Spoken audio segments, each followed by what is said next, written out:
വിദ്യാധനം സർവധനാൽ പ്രധാനം.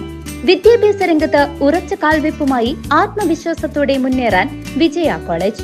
പരിചയസമ്പന്നരായ അധ്യാപകരുടെ കീഴിൽ ചിട്ടയായ പരിശീലനം നൽകി ഭാവിയിലെ വാഗ്ദാനങ്ങളാക്കി മാറ്റുന്നു ഓരോ വിദ്യാർത്ഥികളെയും.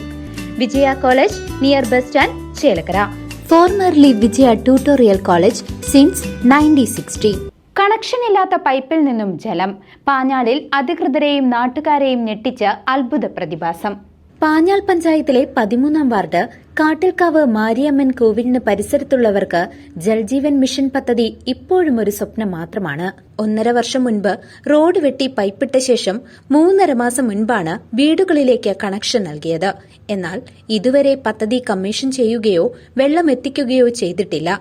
പക്ഷേ ഈ നിശ്ചലാവസ്ഥയ്ക്കിടയിൽ അധികൃതരെയും നാട്ടുകാരെയും ഒരുപോലെ ഞെട്ടിച്ചുകൊണ്ട് ഒരു ജല അത്ഭുതം സംഭവിച്ചിരിക്കുകയാണ്. പാഞ്ഞാൾ പടിഞ്ഞാറെ മാത്തൂർമനയിലെ അനുജൽ നമ്പൂതിരിപ്പാടിന്റെ വീട്ടിലാണ് ഈ അത്ഭുത പ്രതിഭാസം അരങ്ങേറുന്നത്. ജലവിതരണം ആരംഭിക്കാത്ത ജൽജീവൻ മിഷൻ പൈപ്പിൽ നിന്നും നമ്പൂതിരിപ്പാടിന്റെ വീട്ടിൽ യഥേഷ്ടം വെള്ളം ഒഴുകിയെത്തുന്നു.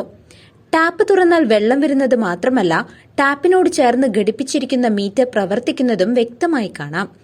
സമീപത്തെ മറ്റൊരു വീട്ടിലും ഈ പ്രതിഭാസം കാണാനില്ല എന്നതാണ് നാട്ടുകാരിൽ കൌതുകമുണർത്തുന്നത്. പമ്പിംഗ് പോലും ആരംഭിക്കാതെ എങ്ങനെയാണ് ഈ വെള്ളം വരുന്നതെന്ന് അധികൃതർക്ക് പോലും ഒരു പിടിയുമില്ല.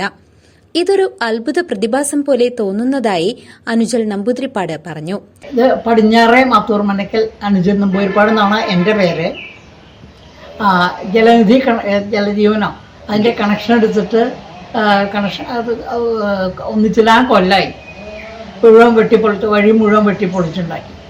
അപ്പോൾ വെള്ളമൊന്നും വന്നിരുന്നില്ല. പിന്നീട് ഇപ്പോൾ അടുത്തായിട്ട് ഒരു 2-3 മാസത്തിനുള്ളിൽ വെള്ളം അങ്ങനെ ഇഷ്ടം പോലെ വന്നിടങ്ങി.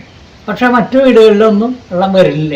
വേറെ എവിടെയും അങ്ങനെ വെള്ളം കിട്ടുന്നില്ല. അപ്പോൾ ഞാൻ പഞ്ചായത്ത് മെമ്പറോട് വിളിച്ച് ചോദിച്ചു. അപ്പോൾ അത് മറ്റേ അവർ പമ്പ് ചെയ്തിട്ടോ ഇതിലെ വിട്ടിട്ടോ ഒന്നുമില്ല. അതെങ്ങനെയാണ് വരണം എന്നുള്ളത് ഇപ്പോൾ അവർക്കും അറിയില്ല. ആകെ ഒരു അത്ഭുതമായിട്ടൊരു കാര്യമാണ്. എന്നാൽ ഈ അത്ഭുതത്തിന് പിന്നാലെ ആശങ്കയുടെ ഒരു നിഴലുമുണ്ട്.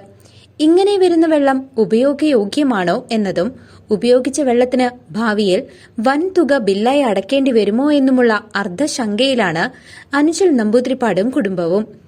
ജൽജീവൻ മിഷൻ പദ്ധതിയുടെ കാര്യക്ഷമതയെക്കുറിച്ചും ഇത്തരമൊരു പ്രതിഭാസത്തിന് പിന്നിലെ ശാസ്ത്രീയ വിശദീകരണത്തെക്കുറിച്ചും നാട്ടുകാർക്കിടയിൽ വലിയ ചർച്ചകൾക്കാണ് ഇത് വഴിവെച്ചിരിക്കുന്നത്. അധികൃതർ ഈ വിഷയത്തിൽ വ്യക്തത വരുത്തി അനുജൽ നമ്പൂതിരിപ്പാടിന്റെയും കുടുംബത്തിന്റെയും ആശങ്കകൾക്ക് ഉത്തരം നൽകുമോ എന്ന് ഉറ്റുനോക്കുകയാണ് പാഞ്ഞാൾ ഗ്രാമം. News desk CCV.